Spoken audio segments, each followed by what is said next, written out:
Bienvenue sur Africa Light, c'est John Bapou. Aujourd'hui, je vais vous parler de la physique dans les jeux vidéo précisément, ou les jeux numériques ou numérisés. C'est quoi la physique dans les jeux vidéo? D'où vient-elle? Quelles sont ses principales bases? À quoi sert-elle? À quoi servira-t-elle? A-t-on véritablement besoin d'une prospective, d'une certaine vision, d'une anticipation sur le plan économique en utilisant les outils de la physique de jeu? Telles sont les quelques questions que nous allons aborder dans cette vidéo. Abonnez-vous, faites des commentaires, partagez. Nous sommes sur Africa Light. Il y va de l'avenir de l'Afrique. Croyez-moi, ensemble, l'Afrique composera aussi avec la physique des jeux vidéo. Bien avant de parler de la genèse des jeux vidéo et de la physique dans les jeux vidéo, qui est aussi vieille que la naissance même des jeux vidéo, je dirais simplement que les jeux vidéo ont une importance capitale. Il y a des jeux à portée thérapeutique, il y a des jeux à portée instructive, il y a des jeux sociaux, il y a des jeux à portée productive. Là, on entre déjà même dans le sens de la gamification, l'organisation d'entreprises par le jeu.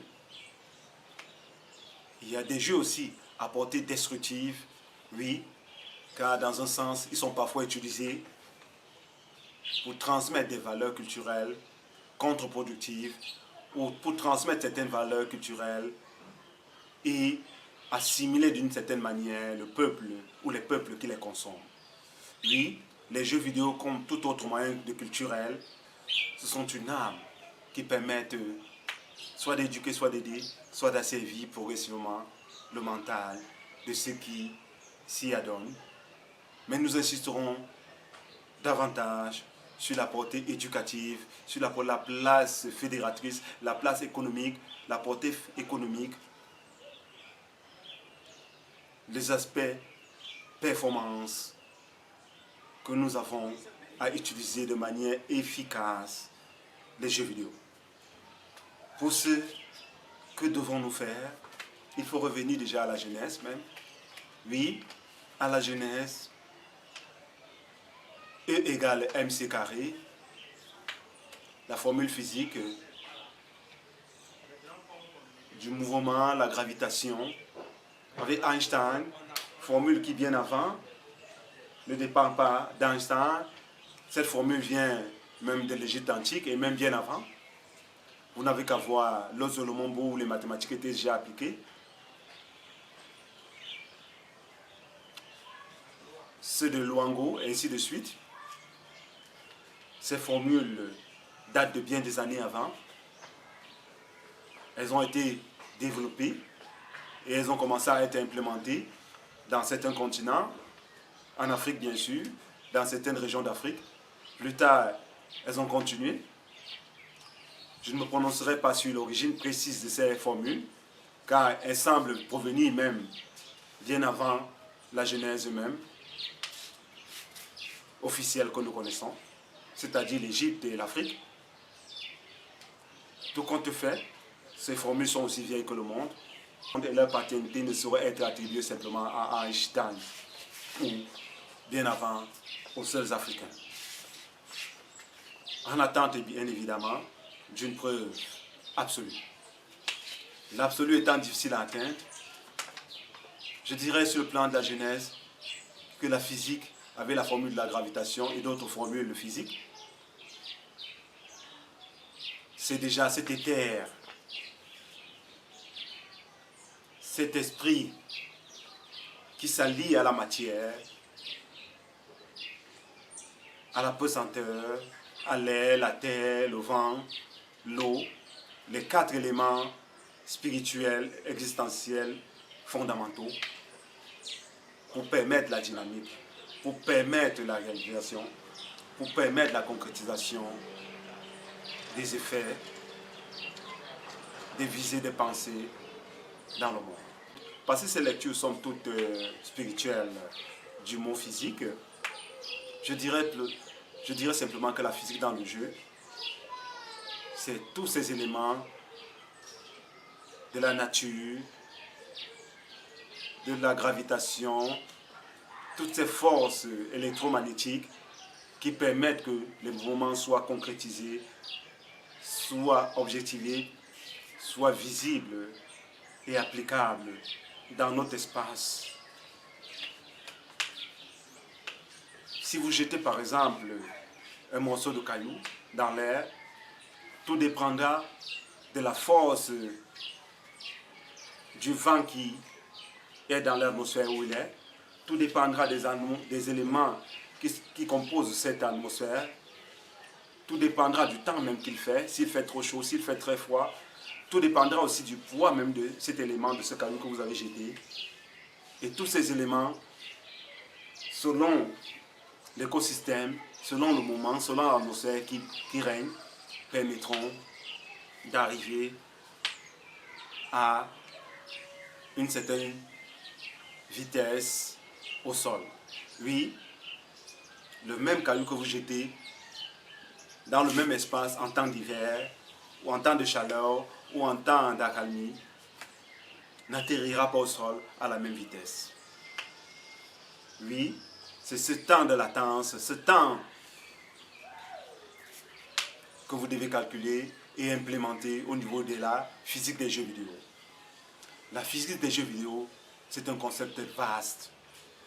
Nous avons tendance à la limiter à la gravitation, mais elle embrasse aussi la lumière, elle embrasse aussi l'air, elle embrasse aussi les forces électromagnétiques, elle embrasse les forces de simulation.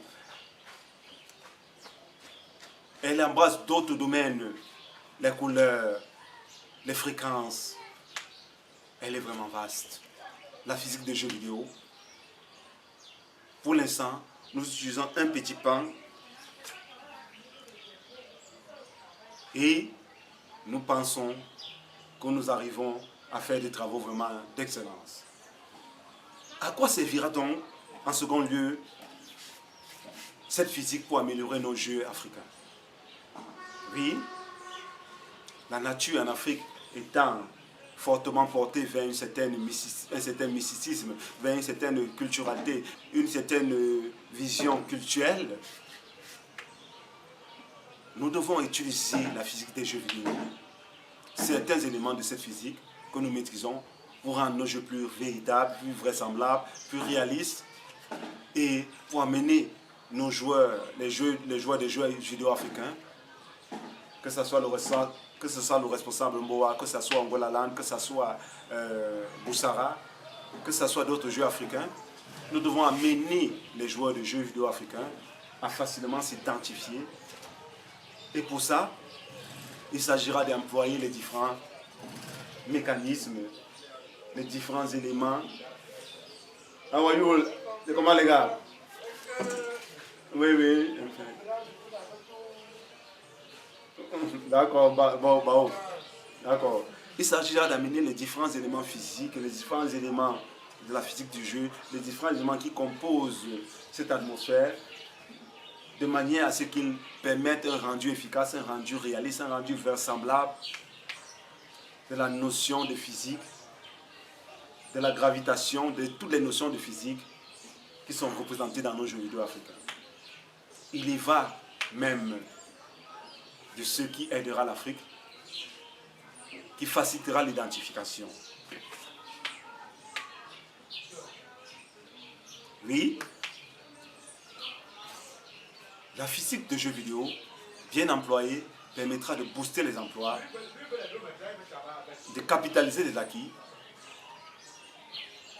Je n'entrerai pas dans les statistiques pour l'instant, mais tenez simplement, le simple usage adéquat et efficace de la lumière dans les jeux vidéo permettra par studio de créer au moins une dizaine d'emplois. Juste en utilisant les éléments de la physique tels que la lumière, les couleurs, on pourra créer par studio de jeux vidéo au moins une dizaine d'emplois. Je prends un seul élément de la physique. Imaginez-vous qu'on utilise différents éléments de la physique dans les studios de jeux vidéo. c'est des centaines d'emplois qui seront créés. Rien qu'en utilisant bien la physique dans les jeux vidéo, on pourra créer au moins une vingtaine d'emplois par studio. Et si chaque ville compte une centaine de studios, imaginez-vous le boost que cela créera au niveau industriel et au niveau économique. Bien évidemment, il faut aussi penser à l'écosystème, à la chaîne de valeur, comme je disais tantôt, du jeu vidéo en Afrique et même du jeu vidéo dans le monde. Il faut aussi penser à la portée industrielle de nos jeux, comment nous allons lier ces éléments physiques de manière adéquate afin qu'ils puissent être bien interprétés par les autres populations et surtout qu'ils puissent facilement booster cette économie, cette industrie, qu'ils puissent facilement permettre cette transmission des valeurs universelles, locales aussi. C'est tout cela qui concourt à la place de la physique dans le jeu vidéo.